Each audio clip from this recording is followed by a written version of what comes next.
Bienvenidos a las cápsulas de Caminos y Soluciones para mejorar la calidad de la educación, un espacio donde encontrarás experiencias que te ayudarán a cambiar el mundo desde la pedagogía.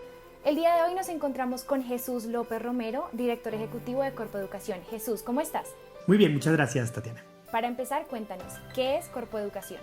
Bueno, Corpo Educación es una corporación mixta creada ya hace 25 años con el fin de contribuir al mejoramiento de la calidad de la educación en todo el territorio nacional, desde la educación inicial hasta la educación media. ¿Cuáles han sido los cambios que ha afrontado Corpo Educación en cuanto a su forma de trabajo durante esta emergencia sanitaria? Bueno, pues básicamente nosotros tuvimos que empezar por fortalecer el trabajo con nuestros profesionales, tanto los del equipo de base que tenemos acá en Bogotá como todos los profesionales que tenemos a lo largo y ancho de todo el territorio nacional. Entonces lo primero que tuvimos que hacer fue como empezar a hacer ese proceso de formación a todo el equipo en el uso de nuevas tecnologías, en el uso de redes sociales, incluso pues en el uso del WhatsApp como una herramienta que nos sirviera como estrategia pedagógica. Eso fue como lo primero que tuvimos que hacer para afrontar esto, que era como empezar por el trabajo interno.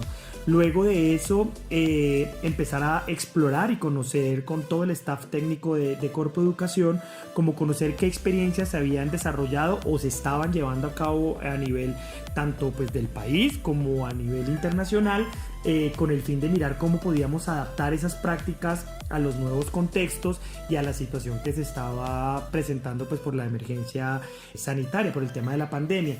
Entonces ahí un poco lo que logramos hacer pues fue trabajar efectivamente en ese aspecto y en ese campo. Entonces como llevando un esquema, digamos, fue fortalecer el equipo interno, conocer qué se estaba haciendo, adaptar eso que estaban haciendo otros también y empezar a desarrollar nuestras propias estrategias basados obviamente en experiencias exitosas. Y después lo que hemos venido haciendo, pues porque esto no es que haya parado, sino que lo que hemos venido desarrollando es que tenemos encuentros permanentes entre los diferentes coordinadores de los programas que tenemos y intercambiamos experiencias. Entonces también nos permite saber lo que están haciendo otros proyectos, pues porque Corpo en este momento, por ejemplo, tiene cerca de 10 proyectos a nivel nacional que están trabajando simultáneamente. Entonces aprovechar también esa experiencia del propio equipo que tenemos en terreno. Eso es un poco como lo que hemos venido haciendo para adaptarnos a esta situación. Ya que mencionas los proyectos, cuéntanos una experiencia significativa de alguno de ellos durante este tiempo de transformación. Bueno, a mí me ha gustado mucho una experiencia que tenemos en la alianza con Confama, que particularmente me sirvió para entender el uso de las redes sociales de otra manera. Me gustó mucho cómo empezamos a utilizar, por ejemplo, el Facebook como una red social en donde deja de convertirse solamente en ver fotos y compartir fotos y cosas que hacemos en el día a día para pasar a ser una herramienta de trabajo pedagógico con todos los estudiantes, por ejemplo, que tenemos en el modelo Pensar, que es para estudiantes, en este caso, de la secundaria. Entonces, cómo los jóvenes aprovechan esta herramienta de trabajo para poder intercambiar temas pedagógicos, experiencias, solucionar retos, desafíos del contexto académico. Entonces eso creo que ha sido una de las experiencias, o ha sido una de las experiencias que más me ha gustado y que más me ha llamado la atención de este tipo de adaptaciones precisamente que hemos hecho. Listo, ya que hablas de Confama y cómo los retos y soluciones son conceptos claves, cuéntanos un poco más sobre esta estrategia en los proyectos. Bueno, un poco lo que hemos venido haciendo, como les decía también a partir de la experiencia de los diferentes proyectos, es empezar a utilizar una metodología de solución de desafíos e implementación de retos para los diferentes contextos en los que trabajamos. Entonces es buscar que sean las poblaciones a las que beneficiamos que busquen solucionar retos o generar desafíos que les permitan alcanzar las metas y los objetivos que nos hemos trazado en cada uno de los proyectos. Entonces tenemos, así como lo tenemos en Confama para nuestros estudiantes, lo tenemos en otros contextos, por ejemplo, para los docentes con los que trabajamos, lo tenemos para trabajar con padres de familia, lo tenemos para trabajar con directivos docentes. Entonces son metodologías que hemos ido aplicando y sobre todo algo muy importante es el tema de la innovación educativa. Entender que la innovación educativa va más allá solamente de sentarnos frente a un computador y ahora tener las clases, por ejemplo, de manera virtual donde se puede, porque ese es uno de los grandes desafíos que tenemos, es lograr ver cómo también podemos utilizar esas herramientas, pero para hacer cosas distintas. Entonces, por ejemplo, con la Fundación Terpel estamos desarrollando talleres virtuales de una manera diferente, divertida, en donde interactuamos directamente con diferentes docentes en varias zonas del país. Entonces los ponemos también a ellos, efectivamente, como les decía hace un rato, a resolver desafíos, a resolver retos, entonces a que tengan que traer cosas, materiales que tengan en sus casas, disfraces, a desarrollar cosas con lo que tienen ahora, en lo que encuentran en sus viviendas. Entonces eso, por ejemplo, nos ayuda muchísimo a poder llevar a cabo diferentes estrategias de innovación educativa, pero atado también a este nuevo esquema, pues, de trabajo que nos está trayendo la pandemia. Como mencionabas de la conectividad y estas nuevas estrategias para conectar en época de distanciamiento social, desde Corpo Educación, ¿cómo se ha abordado este reto de la conectividad? Bueno, esto ha sido bien complejo. De hecho, tenemos proyectos, por ejemplo, en donde estamos en diferentes zonas del país. Entonces, el mismo proyecto, las mismas metodologías, pero en diferentes zonas del país. Entonces, efectivamente, nos ha tocado ir migrando a diferentes estrategias y opciones para todos los públicos. ¿Qué quiere decir esto? Entonces, bueno, lo primero que quiero contar es que en casi todos los proyectos que tenemos, lo que hemos desarrollado primero, antes de arrancar las adaptaciones, porque muchos de esos proyectos pues ya venían funcionando antes de que empezara la pandemia, era conocer qué tipo de conectividad están utilizando, si tienen internet, si tienen celular, si tienen planes de datos, si utilizan el WhatsApp, qué redes sociales están utilizando. O sea, cosas de este estilo fue lo primero que quisimos hacer antes de poder arrancar los programas.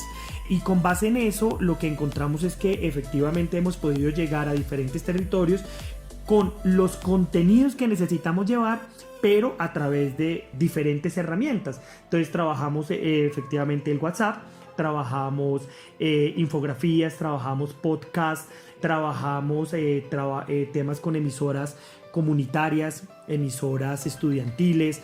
Estamos trabajando con el uso de las redes sociales, Instagram, Facebook, Twitter, bueno, todo este esquema, incluso también material impreso.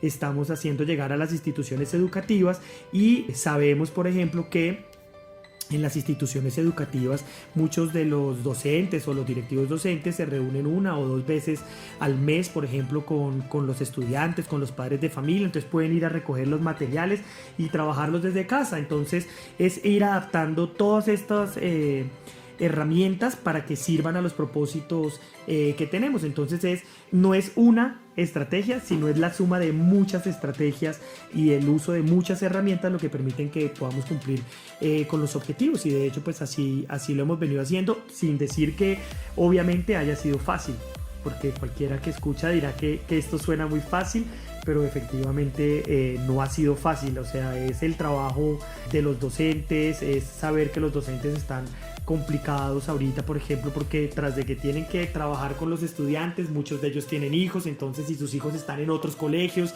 entonces es ir adaptándonos como a todo eso. Y creo que es partir de algo que ha sido muy importante para nosotros, y es que todos nuestros aliados han entendido eso y han sido muy flexibles también con las metas, con el cumplimiento de las cosas que teníamos, de los objetivos, y es irlas también adaptando pues a estas nuevas necesidades y a estos nuevos requerimientos. Es verdad, sin duda en la actualidad hay muchos retos a causa de la pandemia. Por eso, ¿qué consejos nos puedes dar sobre cómo ejercer liderazgo y promover el trabajo en equipo durante este tiempo? Bueno, uno es mantener la moral del equipo arriba. Entonces lo hablo especialmente, por ejemplo, por el equipo de trabajo que tenemos en Corpo Educación. Es tratar todo el tiempo de mantener la moral del equipo en alto, de reconocer el trabajo, el esfuerzo, todo lo que han venido desarrollando. Entonces esa parte es fundamental, creo, como líder de un equipo, de transmitir. Que ellos tengan la moral arriba. ¿Por qué? Porque en últimas los del equipo de trabajo son los embajadores nuestros ante las diferentes entidades o públicos a los que llegamos con nuestros programas. Entonces creo que eso ha sido uno de los pasos fundamentales. Y dos, reconocer también e identificar cuáles pueden ser las falencias o debilidades o oportunidades de mejora, si queremos llamarlo, de nuestro equipo de trabajo y de nuestra propia organización. Entonces reconocer eso, saber que no somos perfectos en todos y tratar de encontrar quiénes son buenos dentro de los equipos de trabajo y para qué son buenos y cómo pueden intercambiar experiencias y cómo pueden fortalecerse entre ellos mismos, generar redes de trabajo en donde nos permita efectivamente conocer las habilidades y las debilidades de los otros. Entonces eso creo que como equipo nos puede funcionar muy bien. Al principio de este audio yo les contaba efectivamente que uno de los grandes logros que he visto, de lo importante pues que hemos logrado, ha sido reunir al propio equipo de trabajo a que intercambien experiencias de sus proyectos en todo el país. Entonces eso es como un consejo o una recomendación que puedo dar a quienes están trabajando con equipos de trabajo en este momento de la pandemia. Y lo otro es trabajar mucho el tema socioemocional, entender que mucha gente por el distanciamiento, por el simple hecho de estar todo el día sentado frente a un computador, eso genera pues diferentes emociones, ¿no? Entonces también entender esas emocionalidades y tratar de apoyar y de ayudar en la medida de lo posible, de escuchar mucho también a los otros. A veces no es ni siquiera necesario llegar con una solución. A veces el simple hecho de sentir que uno está escuchando al otro, eso puede ayudar muchísimo a las cargas emocionales de los equipos. Bueno, Jesús, y para finalizar, ¿cuáles han sido las oportunidades de crecimiento y aprendizajes que has tenido durante este tiempo en casa? Bueno, sin lugar a dudas, el tema del trabajo en casa. El trabajo en casa creo que ha sido para mí una nueva experiencia. Al principio hay que reconocerlo, me costó un poco y creo que a mucha gente del equipo le costó mucho el trabajo en casa por dos factores. Uno, porque la interacción de todas maneras, el contacto físico ayuda muchísimo, sobre todo para el tema del relacionamiento, las alianzas, para generar nuevos procesos, para estar entendiendo lo que le pasa al uno y al otro. Esa parte me costó bastante al inicio. Y lo segundo, la disciplina. Al principio era como pensar que tenía mucho tiempo libre o que tenía cosas para hacer, o de pensar que lo que tenía que hacer ahorita, ay, bueno, lo hago más tarde o lo hago en la noche o lo hago este fin de semana, y creo que eso fue un aprendizaje nuevo para mí. La propia dinámica de lo que ha venido pasando, de hecho me enseñó uno, que ahora el tiempo ya no alcanza, y dos, que hay que aprender a limitarse y a limitar el tiempo de los demás, porque uno en este sistema de trabajo en casa se le olvidan los fines de semana, llega la noche y uno muchas veces sigue trabajando, pierde uno la noción de la hora del almuerzo. O sea, son muchas cosas que me ha tocado reflexionar e invitar a la gente a reflexionar, ¿no? Como tratemos de respetarnos estos espacios, tratemos de mantener los espacios con la familia, los espacios para nosotros también como individuos. Entonces creo que ese ha sido un aprendizaje muy importante. Y bueno, creo que el trabajo en casa es una herramienta que llegó para quedarse. Creo que funciona bien. Hay gente a la que le ha funcionado mejor que a otra, pero siento que puede ser un muy buen comienzo, además para generar confianza también y autonomía del trabajo de los otros. Entonces eso creo que es de las cosas buenas y positivas que me deja esta pandemia. Bueno, y es así como terminamos nuestra cápsula con Jesús López Romero, director ejecutivo de Corpo Educación. Jesús, muchísimas gracias por este espacio. A ti, Tatiana, muchas gracias.